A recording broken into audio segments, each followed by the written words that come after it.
Bom dia a todos. Abra sua Bíblia no terceiro livro do Pentateuco, terceiro livro da Torá, o terceiro livro da Palavra de Deus, o livro de Levítico.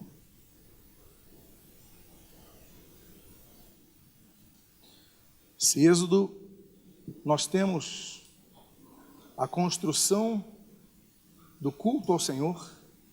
Em Levítico nós começamos a perceber a formatação desse culto, a distribuição de tarefas, o surgimento de uma nova ordem, a ordem levita ou levítica, os levitas que vão surgir nesse contexto, e o objetivo é tratarmos a respeito da integridade no ministério, pautando-nos na tríplice consagração dos sacerdotes. Os irmãos já encontraram o texto? A Bíblia, ela menciona pela primeira vez a questão litúrgica no Novo Testamento, em Lucas capítulo 4, versículo 16, quando a Bíblia assim diz, que Jesus, indo para Nazaré, cidade onde fora criada, num sábado, entrou na sinagoga e, como de seu costume, levantou-se para ler. Se você quiser e puder manter o costume que Jesus manteve na liturgia neotestamentária, coloque-se de pé para que possamos fazer a leitura inicial. Eu vou ler os versículos 22 ao 24 de Levítico, capítulo de número 8. E registra a palavra de Deus. Então fez chegar o outro carneiro, o carneiro da consagração. E Arão e seus filhos puseram as mãos sobre a cabeça do carneiro. E Moisés o imolou, e tomou do seu sangue, e o pôs sobre a ponta da orelha direita de Arão, e sobre o polegar da sua mão direita, e sobre o polegar do seu pé direito. Também fez chegar os filhos de Arão, pôs daquele sangue sobre a ponta da orelha direita deles, e sobre o polegar da mão direita, e sobre o polegar do pé direito, e aspergiu Moisés o resto do sangue sobre o altar em redor. Oremos. Deus amado, Pai bendito, lemos a Tua santa e preciosa palavra, e o que nós pedimos nesta manhã é que o Teu Espírito ilumine esse texto, para que esse texto venha de encontro às nossas necessidades, às nossas carências, como diretriz para as nossas vidas. E o que nós pedimos, o fazemos agradecidos sobre o sacrossanto nome de Jesus, a quem amamos, a quem servimos, a quem anunciamos, a quem proclamamos, a quem aguardamos. É em nome dele que nós a Ti oramos. Amém e amém. Os irmãos podem tomar os vossos assentos. Eu começo com o versículo número 22, quando nós lemos, como você pode acompanhar no texto, então fez chegar outro carneiro, o carneiro da consagração, e Arão e seus filhos puseram as mãos sobre a cabeça do carneiro. O termo consagração em português nos indica tornar santo, tornar sagrado, consagrar. Nós sabemos que no hebraico, sagração, santificação, santo, é kadosh ou kodesh. Mas ali nós vemos uma outra expressão que nos salta aos olhos. A expressão em hebraico para consagração neste texto é miluim. Miluim significa preenchimentos. Então uma tradução que é plausível para esse caso é que o nome daquele carneiro era o carneiro dos preenchimentos. Estava sendo estabelecido o sacerdócio levítico naquele momento. E naquele momento, então, era necessário haver preenchimento daqueles homens, porque surgiria através daquela família, a família de Arão, o sacerdócio, surgiria ali uma série de responsabilidades para conduzir Israel ao culto ao Senhor. Então ali não é apenas a consagração no sentido de, no português, tornar santo, separado de algo para algo, mas ali era mais preenchimento. A Bíblia mostra que Deus é um Deus que preenche as coisas. Nós temos vários preenchimentos de Deus. Nós temos, por exemplo, quando Deus preenche o universo de energia que se torna matéria, em Gênesis capítulo 1. Nós temos o preenchimento, por exemplo, de vida em Adão, Gênesis capítulo 2. Nós temos o preenchimento de água quando Deus estabelece o juízo sobre a terra, em Gênesis capítulo número 9. Nós temos o preenchimento, por exemplo, de fogo no altar de Elias, ali em 1 Reis, capítulo 18. Nós temos o preenchimento, nós lemos ali em Eliseu, as botijas de azeite, em 2 Reis, capítulo número 4. Nós temos o preenchimento num vale grande de ossos secos, que nós lemos ali em Ezequiel, capítulo 37. E nós temos o preenchimento que Jesus opera ali com aquelas 12, depois das multiplicações de pães e peixes, sobram 12 cestos cheios, ou seja, Deus preenche. Mas existe uma coisa que o homem de Deus, que quer ser íntegro em seu ministério, precisa preencher.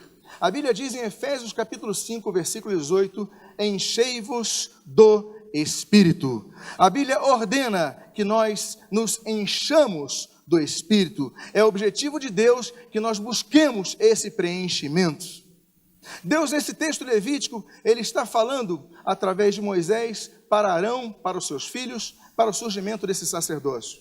E nós que não vivemos mais debaixo da lei, mas vivemos debaixo da aliança da graça, nós não precisamos mais nos adequar a esse tipo de orientação sacerdotal, mas nós podemos extrair tudo que ali indica, pois o Antigo Testamento é a sombra das coisas do Novo Testamento. O Antigo Testamento aponta para o que Deus vai fazer e Jesus vai fazer no Novo Testamento. Nós temos, por exemplo, e nós sabemos das alianças. A aliança levítica, ela está num contexto completamente ligado à lei. Nós sabemos que Deus é um Deus de alianças. A Bíblia menciona 8 alianças que Deus opera com a humanidade. Nós temos a primeira aliança, que é a aliança trinitariana, quando em Gênesis capítulo 1, versículo 23, a Trindade se reúne e diz, olha, façamos, pois, o homem conforme a nossa imagem e a nossa semelhança. Nós temos a aliança de Adão, a aliança adâmica em Gênesis capítulo 3. Nós temos a aliança noaica em Gênesis capítulo número 9. Nós temos a aliança abraâmica em Gênesis capítulo número 12. Nós temos a aliança mosaica em Êxodo capítulo 15, versículo 25. Nós temos a aliança israelita em Deuteronômio capítulo 28. Nós temos a aliança de Davi, uma aliança que ainda perdura em parte, em 2 Samuel capítulo 7, versículo 8 ou 17. Mas nós temos o corolário de todas as alianças, que nós lemos ali profetizado em Jeremias capítulo 31, mas confirmado nos evangelhos através de Jesus, e ali tendo uma expressão muito ativa em 2 Coríntios capítulo 3, versículo 6, que é a chamada nova aliança. Estamos debaixo dessa nova aliança. Então, nós percebemos isso, não existe mais o sacerdócio levítico no Novo Testamento. Até porque a carta aos Hebreus, ou o tratado aos Hebreus, no capítulo 7, versículo 11, diz que o sacerdócio levítico, ele foi incompleto. Por isso, diz o texto no versículo 11, ele teve que ser substituído por algo perfeito, segundo a ordem de Melquisedeque, um sacerdócio perfeito. Agora, nós devemos extrair coisas de Levi. Levi, por exemplo, os levitas, a categoria dos levitas, os leviim, vale lembrar que a partir de agora, Israel era apenas um povo, mas Deus estabelece 3 categorias ao povo de Israel a partir de então. Antigamente o povo de Israel era apenas o israeli. Hoje há 3 categorias de judeus, israelitas, perdão, melhor dizendo. Existem o israeli, o leviim e o coanim. Os israelitas, os levitas e os Cohen. Cohen é sacerdote, os sacerdotes. Ele surge a partir desse contexto. Mas como é que surgem os levitas? Estamos aqui nos propondo a falar. Os levitas surgem num contexto que Deus modifica, na verdade Deus avança para um novo estágio, o seu relacionamento de separação de pessoas para o seu ministério. Nós fomos separados por Deus para o ministério. Só que Deus, em Êxodo capítulo número 13, ele diz assim, olha, e separareis todo primogênito que romper a madre dos filhos de Israel para o meu serviço. E se em Êxodo capítulo número 13 nós lemos isso, em Números no capítulo 3, Deus então ele fala e ele modifica, ele fala o seguinte, olha, conta os primogênitos que é em Israel, e a partir de então separarás no lugar dos primogênitos a tribo de Levi para o meu serviço. Por quê? Porque quando Moisés contabiliza os primogênitos, diz a Bíblia no livro de Números, no capítulo 3, que são contabilizados 22.273 primogênitos. A tribo de Levi tinha 22.000 pessoas. Então Deus modifica e ele fala, então não vão servir mais os primogênitos a mim, mas vai ter uma tribo que vai se dedicar a mim. E assim surgem os levitas. Uma tribo que se dedica ao Senhor, como nós lemos ali em Deuteronômio 32, por exemplo. E eles então passam a servir ao Senhor. E eles têm vários privilégios e algumas limitações. Nós sabemos, por exemplo, em Deuteronômio 18, que eles não podem herdar terra. Mas em Números 35 nós lemos que eles recebem 48 cidades. Mas eles não podem administrar a terra. Por quê? Porque o objetivo dos levitas era servir apenas ao Senhor. Muitas vezes nos confundimos em relação ao serviço ao Senhor, a prioridade que devemos dar ao Senhor. E hoje nós vamos ver isso através dessa tríplice consagração. Há muitos levitas famosos na Bíblia, claro, Moisés era um levita, Arão era outro levita, isso nós sabemos, mas o profeta Malaquias era um levita que exercia o profetismo em Israel, Ezequiel era um levita, e tantos outros, Barnabé era um levita, Cipriota, e nós temos então vários levitas mencionados na Bíblia. Os levitas, porém, não estão associados, como alguns pensam, aos músicos. Eles só vão ser associados aos músicos 200 anos depois, quando Davi separa Asaf, Emã e Jedutum para o serviço no culto. Então, 200 anos depois, eles começam a ser associados à questão musical. E aí, claro, o rei Ezequias vai usar os músicos dentre os levitas. O rei Josias vai usar os músicos dentre os levitas. Nós sabemos que reis vão utilizar o serviço do culto ao Senhor dentre os levitas. Mas a função dos levitas era mais ampla do que simplesmente a musical. Eles eram os porteiros, eles eram os que cuidavam do culto, eles eram os que auxiliavam os sacerdotes. Aliás, os Cohen, os sacerdotes, eles são levitas. Eles são descendentes de um levita chamado Arão. Pois bem, amados irmãos, o que nós podemos extrair disso? Nós podemos extrair algumas questões que devem ser aplicadas em nosso serviço ministerial para que possamos exercê-lo com integridade. É importante lembrar dois termos de integridade. Integridade no hebraico é um termo associado realmente à integridade, tam, T-A-M, se nós pudéssemos traduzir. Tam é íntegro, completo. Mas o termo, interessante que o termo grego é de adiatroria, a partícula negativa, adiatroria, sem corrupção. Corrupção é aquilo que se desgasta, corrupção é aquilo que perde a forma, corrupção é aquilo que perde o objetivo inicial, corrupção é aquilo que estraga, corrupção é aquilo que se deteriora.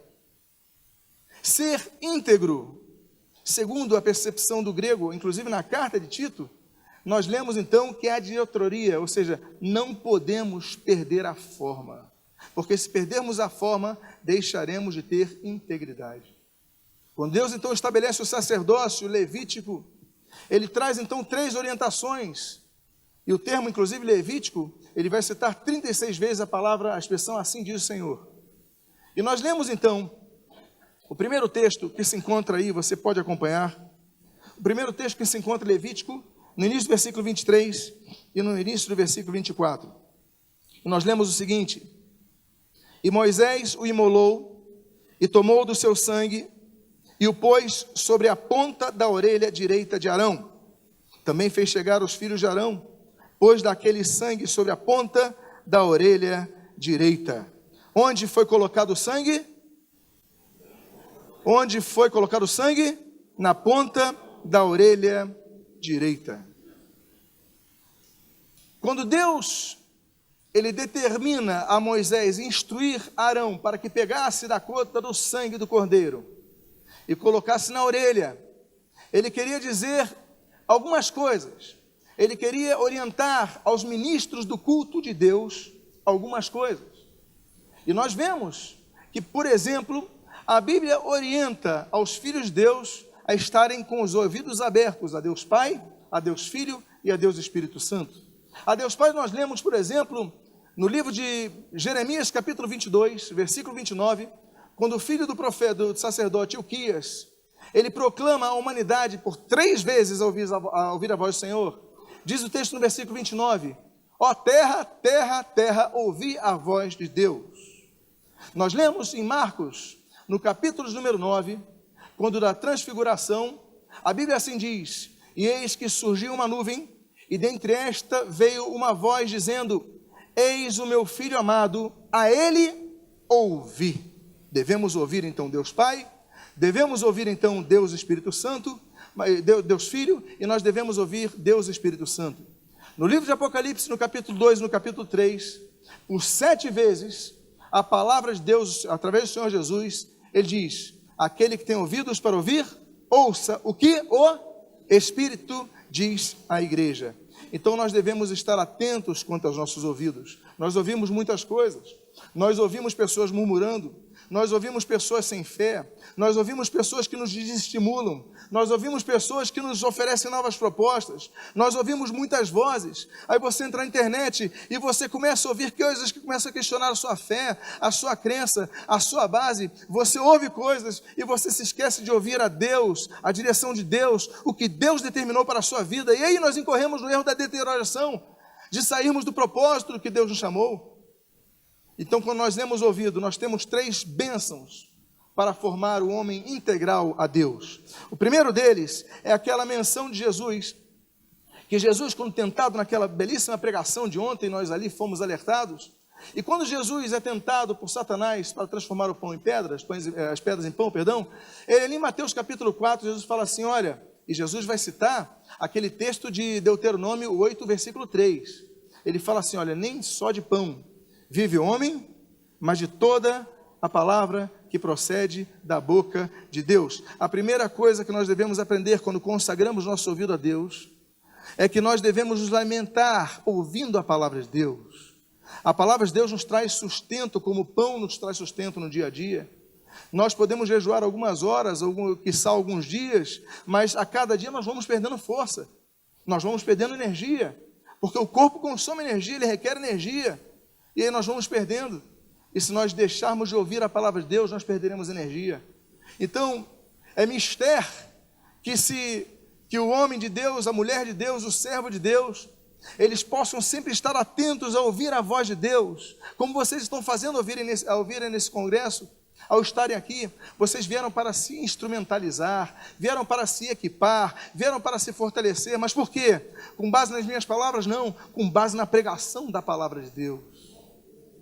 A segunda coisa que nós vemos e aprendemos sobre ouvir, é o que nós lemos, por exemplo, em Romanos capítulo 10, versículo 17. A Bíblia diz ali que a fé vem pelo ouvir, e ouvir pela palavra de Deus. Algumas traduções colocam a fé vem pela pregação, mas ali não está escrito querigma, está escrito oide, é ouvir. A fé vem pelo ouvir, e ouvir pela palavra de Deus. Quando nós ouvimos a palavra de Deus, quando nós colocamos aquele sangue do altar, vertido no altar, em nossos ouvidos, nós começamos a ficar atentos à voz de Deus. Por quê? Porque isso fortalece a nossa fé, porque isso renova a nossa fé. Amados irmãos, ninguém aqui é super-homem. Todos aqui passam por momentos de dificuldade, todos aqui passam por momentos de questionar sua própria fé, a fé inclusive no seu chamado. Será que eu fui chamado? Eu estou passando por um deserto muito grande, a minha igreja não cresce, os membros saem, as pessoas me traem. Será que eu fui chamado? Eu penso em desistir. Eu vou nesse congresso, mas vou sem forças. Talvez seja o caso de vocês. Mas eu quero dizer para vocês que quando Deus tira Israel para mandar da escravidão, para mandar a terra prometida, Ele permite que Israel passe por desertos. A Bíblia cita 7 desertos pelos quais Israel passa. Israel passa pelo deserto de Zin, pelo deserto de Sur, Israel passa pelo deserto de Zin, Israel passa pelo deserto de Parã, Israel passa pelo deserto de Abarim, de Arnon e do Sinai. São 7 desertos que Israel tem que cruzar para conquistar a sua terra prometida, porque nós não passaríamos. Nós devemos então estar atentos, não ao calor da areia do deserto, mas ao cumprimento do chamado de Deus. E para isso, os nossos ouvidos devem estar marcados com o sangue do Cordeiro. Não desista, ouça o que diz o Espírito de Deus. A fé, ela traz salvação. A fé, ela traz renovação. A fé, ela aponta o caminho. Mas a Bíblia diz que, acima de tudo, o homem, para ser íntegro, ele tem que ter salvação em sua vida. Porque não estamos falando da integridade moral tão somente. Estamos falando da integridade completa do homem, a integridade do seu ser. Há muitas pessoas com uma moral melhor do que as nossas. Eu olho muitas vezes muitos espíritas fazendo obra de caridade que me envergonham porque eu não faço como eles, a dedicação deles. Mas estou falando então não de boas obras, não de boas ações, não de conceitos morais, mas estou falando da salvação. A Bíblia diz, em João capítulo 4, aquele que crê em mim, e a Bíblia aponta para isso. A Bíblia aponta para o fato de que aquele que crê em mim terá a vida eterna, não entrará em juízo, mas passou da morte para a vida. É importante que, para sermos íntegros, comecemos a olhar para dentro de nós mesmos e, ouvindo o Senhor, ouvindo a voz do Senhor Jesus, nós possamos ser salvos. Então, acima de tudo, devemos olhar se nossos ouvidos estão com a marca do Cordeiro. A segunda coisa que é consagrada ao serviço do Senhor, nessa categoria que surge, na categoria do sacerdócio levítico, é a que nós lemos no versículo 22, em a segunda parte. A Bíblia diz: e Moisés o imolou, e tomou do seu sangue, e o pôs sobre o polegar da sua mão direita. Existem 5 atitudes que devemos ter para que sejamos pessoas integrais. A primeira delas é purificar as nossas mãos.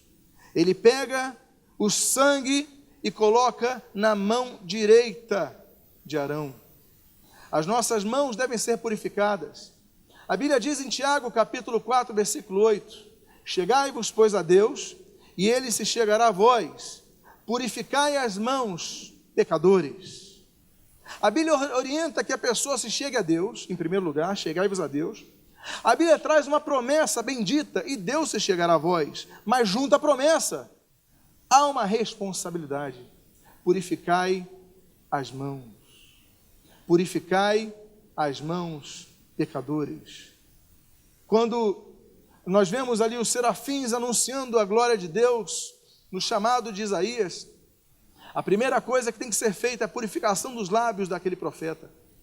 E nós, então, muitas vezes, nós nos achegamos a Deus, e como foi pregado aqui, citando o exemplo de David Wilkerson, e tem pessoas que vão a Deus de qualquer maneira, sem o coração quebrantado.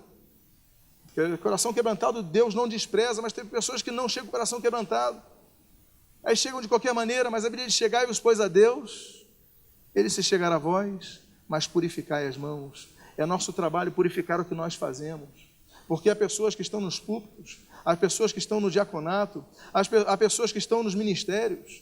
Todos nós somos tentados muitas vezes a ficarmos apenas no ministério querigmático, diaconal, etc, etc, mas não nos preocupamos em ter uma vida santa, não nos preocupamos em purificar nossas mãos, fazemos negociatas, enganamos pessoas, procuramos tirar proveito de ocasiões, e não podemos ser assim. Por quê? Porque Deus espera que nós purifiquemos as nossas mãos. Para colocarmos o sangue do Cordeiro em nossa mão direita, nós precisamos purificar as nossas mãos. Há uma segunda coisa que nós devemos entender. Hebreus capítulo número 12, na segunda parte do versículo 12, diz assim: restabelecei as mãos cansadas. Restabelecei as mãos cansadas. É a segunda coisa que nós devemos fazer com as nossas mãos, porque nós nos cansamos. Nós ficamos cansados. Eu não digo apenas o esgotamento físico, mas o esgotamento emocional é um dos maiores desgastes do homem e da mulher de Deus que serve no ministério. A expectativa de ter um culto, a expectativa de ter pessoas, a expectativa de pessoas mudarem de vida, a expectativa. É um ministério desgastante porque se baseia em expectativas do líder. Ele quer ver a sua igreja melhor, a igreja saudável, a igreja crescente, a igreja ativa, mas ele vai tendo decepções, ele vai tendo tristeza, ele passa por desertos e as suas mãos ficam fracas. O que significa mão fraca? Desanimado em trabalhar, ele não quer mais pregar, ele não quer mais preparar um estudo, ele não quer mais dirigir um ministério. Você fica cansado, e a um passo de desistir de tudo, a um passo de dizer basta. E infelizmente não são poucos os que têm abandonado o ministério. Infelizmente, como eu, talvez você conheça algumas pessoas que um dia estavam pregando o evangelho no púlpito e hoje estão com outras rotinas de vida, mas abandonaram o ministério. Mas a Bíblia diz: restabelecei as mãos cansadas. É obrigação nossa não desanimarmos. É obrigação nossa não desistirmos. É obrigação nossa buscarmos a renovação. Diga para a pessoa que está do seu lado: não desista. Fortaleça as tuas mãos no Senhor.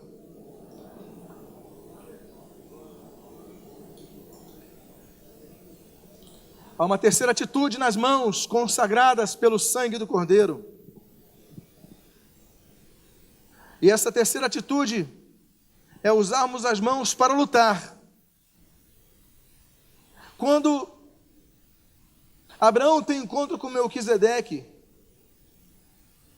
em Gênesis capítulo 14, versículo 20, nós lemos assim: E bendito seja o Deus Altíssimo, que te entregou os teus adversários em tuas mãos, e de tudo Abraão lhe deu o dízimo. Antes de Abraão dar o dízimo de todas as coisas, a Bíblia diz que bendito seja o Senhor, que te entregou em tuas mãos os teus adversários. A Bíblia não diz, bendito seja o Senhor, que eliminou os adversários da tua vida. A Bíblia não diz, bendito seja o Senhor, que tirou os adversários da tua frente. Não, a Bíblia diz, bendito seja o Senhor, que colocou os teus adversários em tuas mãos. Nem sempre Deus vai tirar adversários da nossa frente. Deus vai permitir que os adversários, eles cheguem para que nós exerçamos a nossa fé, para que nós nos cansemos, mas para que nós lutemos.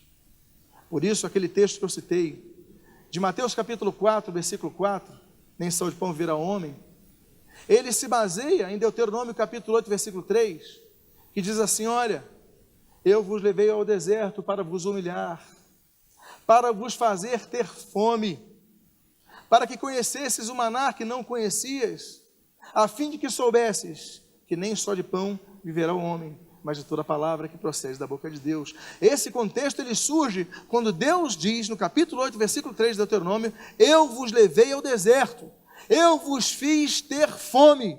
Deus muitas vezes é o causador da fome. Deus muitas vezes é o causador do deserto. Aliás, não é esse o texto que Jesus fala, que a Bíblia diz ali no capítulo 4, versículo 1, e o Espírito Santo levou Jesus ao deserto para ser tentado? Por quê? Porque muitas lutas Deus espera que nós travemos. Nós devemos lutar, nós devemos exercer a nossa força, a força que Deus nos dá, a força que vem do Senhor, mas só conseguiremos isso quando o sangue do Cordeiro for derramado em nossa mão direita.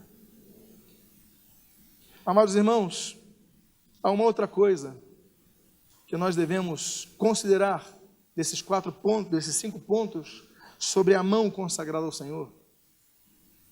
É que as mãos consagradas ao Senhor, elas representam trabalho e vigilância. Em Neemias capítulo 4, versículo 17, nós lemos assim: e os carregadores carregavam a sua obra, e com uma das mãos trabalhavam na obra, e com a outra das mãos empunhavam as suas armas. Uma das mãos eles estavam operando, carregando, na outra mão estavam com as armas. Jesus, ele disse aos discípulos que eles não deviam apenas orar, mas deviam também o quê? Vigiar. O problema é que muitas vezes nos preocupamos com a pregação, nos preocupamos com a oração, nos preocupamos com o crescimento da igreja, mas nos esquecemos de vigiar. E por isso muitos caem, por isso muitos fraquejam, desanimam e desistem. Mas a Bíblia, ela é clara ao dizer que nós devemos trabalhar com uma das mãos, mas ter as armas, usar as armas em outras mãos. A nossa arma é qual, meus amados irmãos? Qual é a espada do Espírito? É a palavra de Deus. Nós devemos amar a Bíblia, nós devemos ler a Bíblia, nós devemos experimentar a Bíblia, nós devemos viver a Bíblia, nós devemos estudar a Bíblia e nós devemos proclamar a Bíblia. Nós não podemos usar a Bíblia apenas como um livro que só é utilizado nos dias de culto. A Bíblia tem que ser lida diariamente, tem que ser estudada, tem que ser vivida, ela tem que ser uma pauta para nossas vidas. Guardei, pois, a tua palavra no meu coração para não pecar contra ti. Aquela tese antiga de Agostinho: não posso não pecar em Adão, depois de Adão posso não pecar, não posso não pecar e depois posso não pecar. Então nós podemos sim guardar-nos do pecado quando nós nos pautarmos, guardarmos a palavra de Deus em nossas vidas. Há mais uma coisa que nós vemos em relação às mãos, que são consagradas com o sangue do Cordeiro. A Bíblia diz, no Salmo de número 63, versículo 3, a mim, cumpre bendizer-me enquanto viver, e em teu nome levantarei as minhas mãos. As mãos também, consagradas, são mãos que adoram. Quantos aqui podem levantar suas mãos para adorar a Deus? Mas só os vivos façam isso. Só os vivos levantem as mãos. Porque a Bíblia diz o seguinte, Isaías capítulo 38, versículo 18, na sepultura não há louvor, na morte ninguém pode glorificar-te, não há esperança, não há confiança na fidelidade daqueles que descem à cova, mas o filho de Amós, ele completa no versículo 19, dizendo, mas louvem os vivos, somente os vivos louvem como eu o faço hoje. Então louve ao Senhor nesse momento se você é vivo, adore ao Senhor nesse momento se você é vivo, levante a sua mão, se você é vivo, só os vivos podem louvar a Deus, porque na sepultura não há louvor.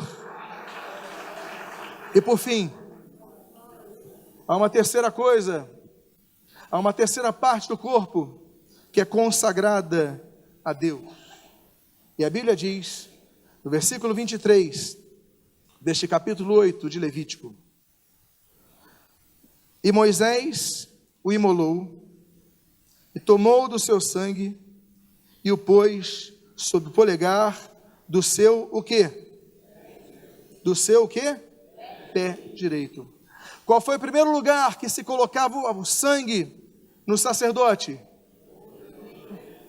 Qual é o segundo lugar que se colocava o sangue no sacerdote? E o terceiro lugar que se colocava o sangue no sacerdote para que ele estivesse apto para servir a Deus, era no polegar do pé direito. Antes de falar dos pés, permita-me falar do que é o polegar direito. Não podia ser o indicador da mão direita, não podia ser o dedo mindinho da mão esquerda, nem o polegar da mão esquerda. A mão direita sempre representou nas culturas antigas confiança. Os primeiros ministros ficavam do lado direito.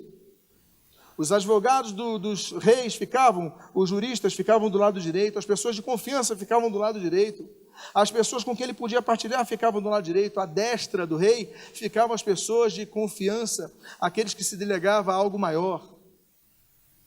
E ali nós temos então escolha. Escolha, dentre tantas opções, você escolhe o polegar direito.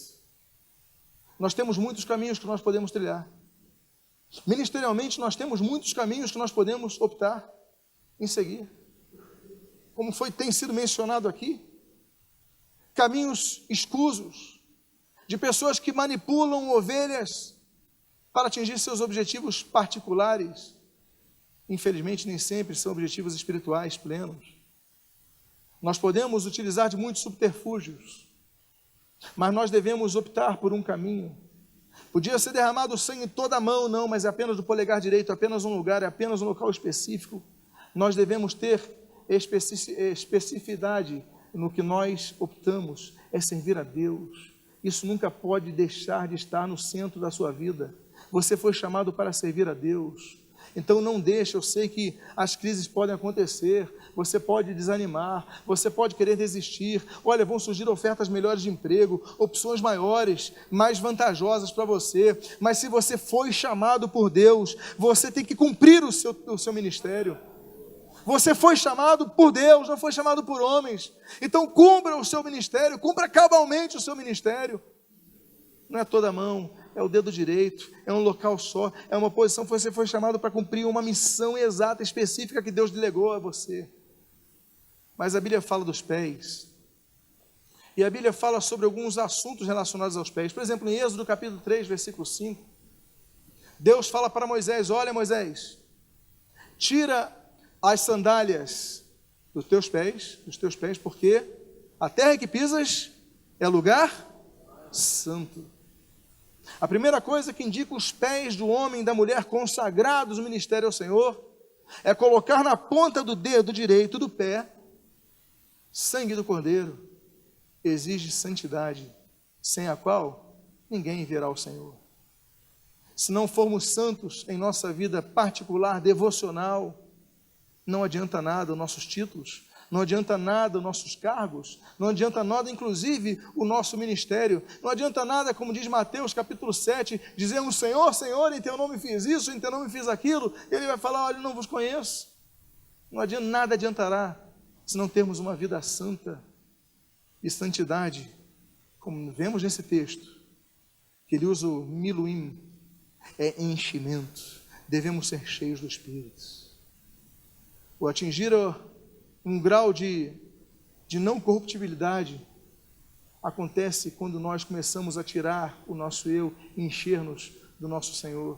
Aí nós entendemos o que é morrer para o mundo, morrer para si e viver para Cristo. Como diz ali Colossenses capítulo 3, versículo 1, se, pois, morreis com Cristo, se, pois, ressuscitaste com Cristo, pensar nas coisas que são do alto, não das que são de baixo, da terra. Nós devemos então nos encher das coisas de Deus. Há uma segunda coisa que nós devemos entender sobre o que representa o pé consagrado com a marca do sangue do Cordeiro. A Bíblia diz no maior salmo, o Salmo 119, versículo 105, que lâmpada para os meus pés é a tua palavra e luz para o meu caminho. Nós devemos ter um ministério calcado na palavra de Deus, pisando na palavra de Deus.